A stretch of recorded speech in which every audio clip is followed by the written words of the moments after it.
All right, welcome to BuffaloPlus.com as well as Buffalo Plus on YouTube. Dan Fates, Mike Catalana, Jenna Cottrell here. All right, Dan, you were the one that did the interview, the exclusive interview with Dawson Knox, and he talked about the fact of the stability that the Bills have, having Brian Daboll, having the same quarterback in Josh Allen. How important do you think that is for Dawson, and what was your expectation of talking with him as he gets ready and prepares for this season?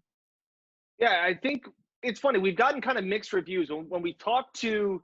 We talked to Brian Baldinger early the offseason, said continuity doesn't really mean anything. You just kind of got to go forward.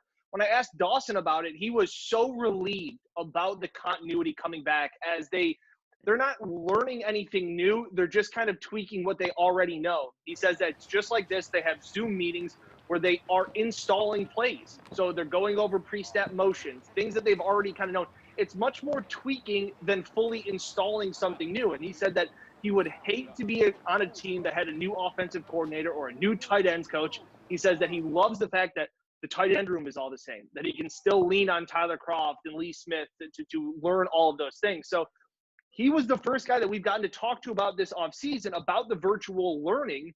And he said he was very happy with how it's going. He said it was actually going better than he expected. Yeah, Jenna, I was thinking about that too. A guy like Brian Baldinger, look, he studies a ton of tape. That's what he does. So he's going to look at players, what they've done in the past. A good example is Stephon Diggs. We know how talented he is, right? So if you're evaluating the Bills as a Brian Baldinger, an NFL analyst, you're looking at that tape, man, and saying, this is what Diggs does. This is what he can do.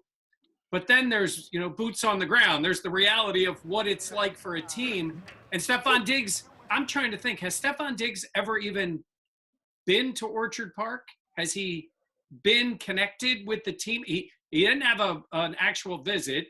He hasn't been there. So this idea, and I'm just picking him compared to a Dawson Knox, the idea of that continuity isn't as important. I think it's massive. I think it's a huge advantage for the Bills.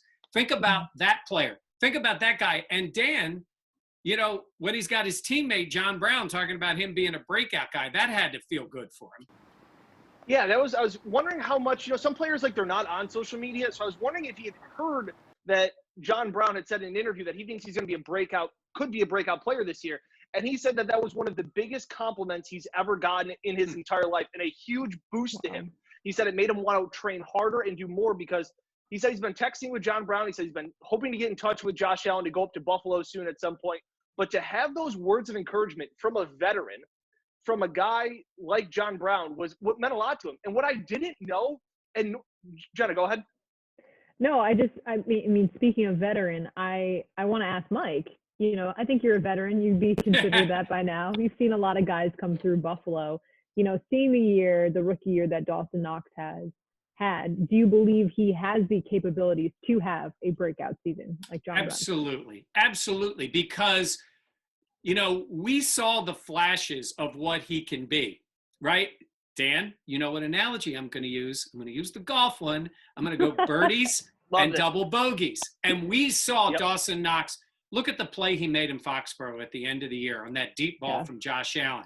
We also saw him drop the ball right in his hands over the middle. But we saw him be physical. We saw him do the things that the Bills want him to do. And sometimes I'll hear people talk about a player and they'll say, he's not consistent enough. He's not consistent enough. No, the truth is he's not good enough, right? You see very little that is good. That's not the case with Dawson Knox. We saw a lot of things that made you think, wow, this guy can be, I'm not saying he's a Hall of Famer. I'm saying he's a starting tight end that can put up pretty big numbers. The Bills just haven't had that. Tight end has been a vast wasteland in Orchard Park. It really has. Decent players, good blockers. The guy makes a few plays, but it's never been good. I absolutely think this guy has the ability to run, to catch, to make plays, to be physical, to do everything they want him to do. And what was mind-blowing to me, like, as media members, our job is usually to find the little, like, interesting tidbits about a guy's past. I had no idea that he was a high school quarterback and a wide receiver.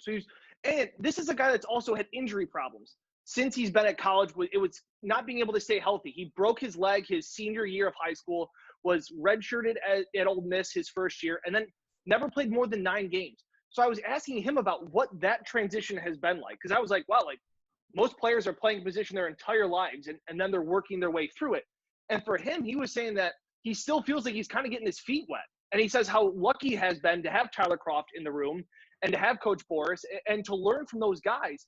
Because it was really interesting to know that when you see him, and Mike, you talked about the drops, you talked about the rawness. Like, this guy's only been playing tight end for 4 years. And he's having to learn this whole side.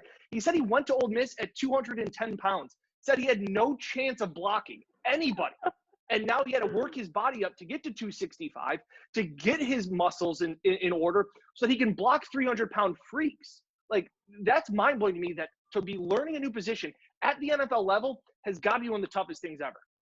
That, to me, is wild to think about. A guy still learning the position at the NFL level, and to see what he did last year. Like you said, Mike, I mean, there were some untimely drops, but at the same point, you see that ceiling, and that ceiling has potential.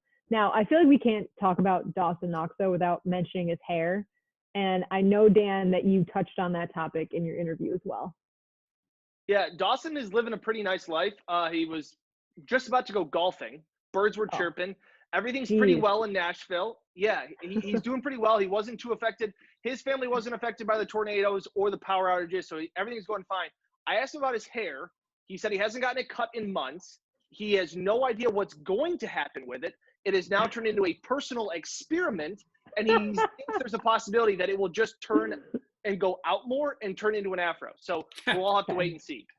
I was going to say, personal experiment as a way to describe your hair is quite an interesting approach. That's what I'm going for, too. Yeah, yours is a little different. Yours is a little thinner, I would say. It's an experiment. Wow. That's just your life. All right, no, I'm kidding. All right, for Mike Catalana and Dan Bates, I'm Jenna Cottrell, and make sure to subscribe on Buffalo Plus's YouTube page. Thanks for watching.